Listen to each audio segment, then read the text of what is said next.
Welcome to my channel. మిరపకాయలు ఎండాకాలం వచ్చింది కదండి. మిరపకాయలు తెచ్చుకొని కారం ఆడించుకుంటే బాగుంటుందని చెప్పేసి మిరపకాయలు అనేది తీసుకొచ్చాము. సో మిరపకాయలు ఇవి ఉంటాయి కదండి, ఇవి ఉంటాయి కదా మొదలు, ఇవనేది తీసేసాము.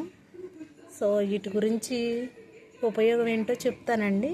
సో ఇలాగ ఉంటాయి కదా, ఇవి తీసేసాము, అక్కడక్కడ ఉన్నాయి, ఇవన్నీ కూడా తీసేసామండి మొదలు.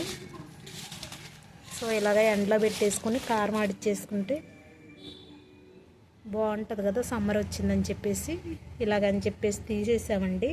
వీటిని వేరు చేసాము. సో ఈ గింజలు కూడా తుడేలు అనేది తీస్తుంటే గింజలు వస్తాయి కదండి, ఇలాగా పక్కన ఉంచాము. వీటి గురించి చెప్తానండి. సో ఇలాగా మొదలనేది తీసేసిన తర్వాత ఒక గంట ఎండలో ఎండబెట్టేసుకొని కారవాడిచ్చేసుకుంటే బాగుంటుంది. సో కారవాడించిన తర్వాత కూడా డబ్బాలో అనేది పోసుకొని ఫ్రిడ్జ్లో పెట్టుకుంటే ఎప్పుడు తీసినా కానీ కారము రెడ్గా ఉంటుందండి. బయట ఉంటే పాడైపోతుంది. నెక్స్ట్ బయట ఉన్నా కానీ ఒక 5-6 నెలల వరకు ఉంటుంది, కానీ తర్వాత ఇవి ఉంటే కనుక బ్లాక్ వచ్చేస్తుందండి కారం. ఇవి తీసేసుకోవాలి కంపల్సరిగా. సో ఇలాగనేది ఎండలో పెట్టేసుకోవాలి. నెక్స్ట్ ఏం చేయాలంటే, ఇప్పుడు ఇవి ఉన్నాయి కదా, ఇవి వేరు చేశాను. వేరు చేస్తే ఏంటంటే పాడేస్తూ ఉంటామండి, పడేయకోకుండా ఇవి కారపొడి చేసుకుంటాం కదా, కారపొడి చేసుకునే వాటిల్లో వేసుకుంటే కారం బాగుంటుందండి.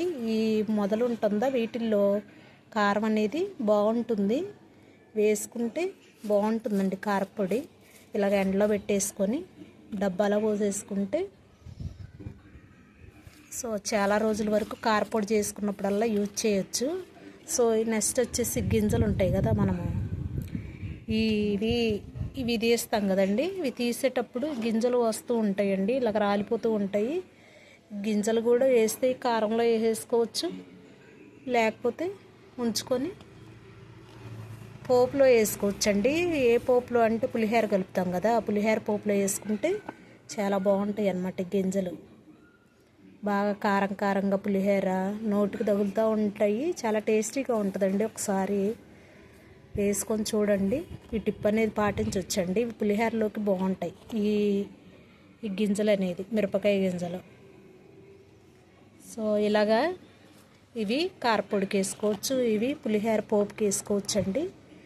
ఇలాగా మిరపకాయలు ఇలా తీసేసుకొని కారం ఆడించేసుకోవచ్చు.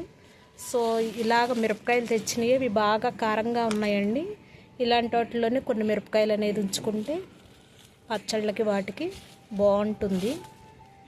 కారంగా ఉంటేనే కదా పచ్చడి బాగుండేది. సో ఇలాగనేది వినియోగించుకోవచ్చండి. వీడియో షేర్ చేయొచ్చు ఫ్రెండ్స్.